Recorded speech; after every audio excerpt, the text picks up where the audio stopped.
During his acceptance speech, Joe Biden echoed a theme he's been promoting ever since he declared his candidacy, that a Biden administration will be all about uniting this country again, reaching across the aisle, doing what he can to heal the deep divisions that presently scar our cultural landscape. Now, I would be remiss if I did not point out that the chance he's asking our side to extend to him is not something that his side was willing to extend to President Trump or us at any point over the last 4 years. Anything but, and I mean anything but. Thank you very much.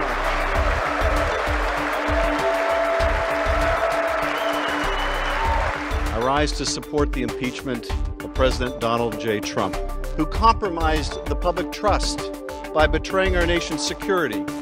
He endangers the Constitution, he endangers our democracy, and he endangers our national security. If we do not act now, we would be derelict in our duty. It is tragic that the president's reckless actions make impeachment necessary. He gave us no choice. So that you know, what I'm about to share is from the perspective of a Christian, first and foremost, as well as a conservative, libertarian-leaning, pro-life independent. I voted for Donald Trump solely on the basis of his policies and his promises kept.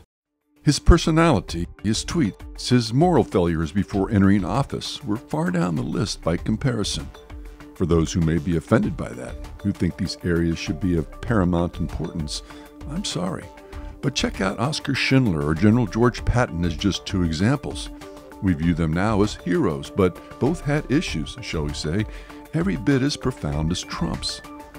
On the other side, I believe that a Biden-Harris administration will be a train wreck in regard to all manner of the principles and policies I hold most dear. But I'm open to be proven wrong, and now to the subject at hand. As much as I love and respect author and talk show host, the great one, Mark Levin, his attitude towards Biden's proffered olive branch, an attitude shared by millions of other Americans, I'm sure, is not a road a Christian can righteously go down. So I will say this. Should Joe Biden become president, I'm part of the resistance. Oh yeah. I learned from the media. I learned from the Democrats. I learned from Bernie Sanders and AOC and Antifa and Black Lives Matter. Now I'm part of the resistance.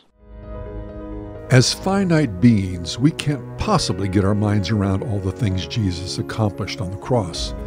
But one of the glories of Calvary is recorded in Paul's letter to the Colossians, and through him to reconcile to himself all things, whether on earth or in heaven, making peace by the blood of his cross. In another epistle, Paul references this great work of reconciliation, declaring that not only has he reconciled us to himself, he has also given us this same ministry.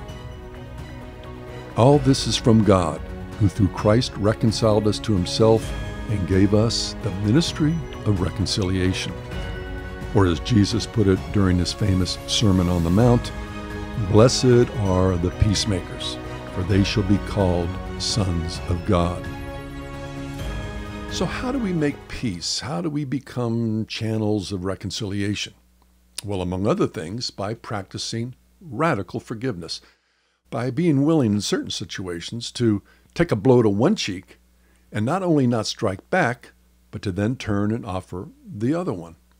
So yes, Christian, should Joe Biden be our next president, we have to take him at his word, and we have to give him a chance. But it is a two-way street. Like so much in Scripture, there are other verses that balance things out and provide a more nuanced understanding of just how peacemaking and reconciling work on this side of the veil, particularly in regard to things like government and politics. What do you mean by that? That we who are righteous are blind? If you were blind, you would be without sin. But since you say we see, your sin remains.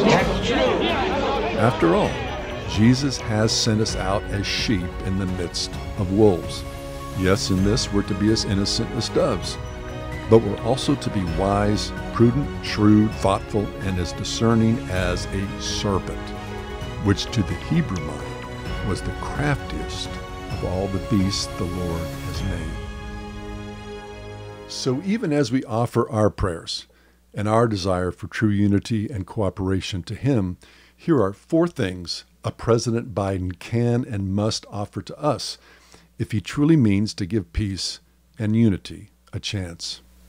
1. He needs to leave the Electoral College alone. 2. He needs to keep the number of Supreme Court justices at 9, as it's been for the last 151 years. 3. He needs to leave the number of states alone and not try and stack the deck in favor of the Democratic Party by adding Washington, D.C. or Puerto Rico to the Union. And last but certainly not least, number 4, he needs to either retain William Barr as Attorney General or reassign him to the Durham investigation and then allow the latter to continue apace. Here's the deal. Of the over 70 million Americans who voted for Trump, a huge percentage of them, including me, have serious concerns about whether there was a manifestly unethical and illegal coup attempt against him, one in which Biden would have been an accomplice to by at least not blowing the whistle on it. There are real concerns about whether members of Biden's family, and perhaps even Biden himself, made money through influence peddling. As vice president, Biden said Ukraine should increase gas production. Then his son got a job with a Ukrainian gas company. In 2014, Ukrainians, sick of corruption, revolted. Vice President Joe Biden went to Kiev to help the new government. You have to fight the cancer of corruption. But then, something strange happened. Just 3 weeks later, a Ukrainian natural gas company, Burisma, accused of corruption, appoints Hunter Biden, seen here in their promotional videos, to their board of directors, paying his firm more than $1 million a year. Hunter, a lawyer who had just been discharged from the Navy Reserves for testing positive for cocaine. And Ukraine wasn't the only country where Hunter Biden's business and his father's diplomacy as vice president intersected. It also happened in China. Should this be true, details and evidence concerning his corruption may be in the hands of foreign agents, making him a potential target for blackmail. Isn't there a higher standard? Don't you need to know what's happening with your family? Don't you need to put down some guardrails? Unless there was something that was, there was something on its face that was wrong. There's nothing on its face that was wrong. But even a critic of the current president and his children's business dealings says this. He should have encouraged his son to not take these positions. If your last name wasn't Biden, do you think you would have been asked to be on the board of Burisma? I don't know. Probably not. I don't think that there's a lot of things that would have happened in my life that if my last name wasn't Biden. Now, if Biden is as innocent as he claims, and all these charges are baseless, debunked, fake news, as he claims, and yet at the same time his goal is to unite and cooperate, but with tens of millions of people who are at least suspicious, tens of millions who are all but convinced that he's guilty, at least of something, and you know what, millions more who believe that he should be knocking out license plates in a federal prison somewhere. What should Biden do? I mean, what would you do if you were under that kind of cloud of suspicion and yet all the while knew you were completely innocent? I know what I would do. I would tell Americans like me that I understand their concerns, that in the spirit of true unity and in trying to close up, narrow the gap that these very real concerns have created in this country, that I'm not going to kill the investigation. And let's be honest, if he does kill it, it's going to only widen the chasm. In fact, it'd be like dropping a nuclear bomb into it. No, I would tell Barr and Durham to have at it, to go out and prove to America my innocence so that I can then be the great unifier that she needs me to be. I mean, let the sunshine in.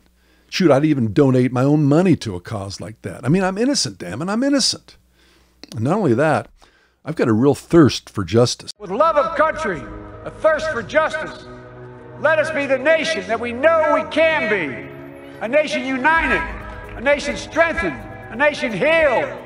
The United States of America, ladies and gentlemen, there's never been anything we've tried we've not been able to do. Elections have consequences.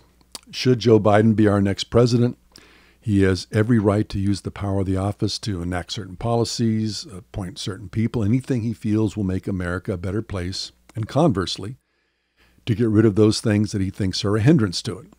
That's his right, and we will honor that right.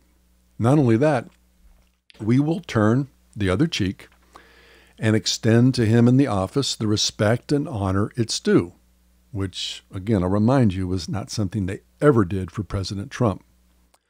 But do not monkey around with the fundamental structure of our government in order to do some end run around the will of the American people. And please, sir, please, satisfy our thirst for justice. Let the sunshine into the dark clouds that right now tens of millions of Americans see all around you. Let the sunshine in. Or to use the words from your speech, it's time to let our better angels prevail. It's time for our better angels to prevail. Tonight, the whole world is watching America. Meanwhile, I was still thinking.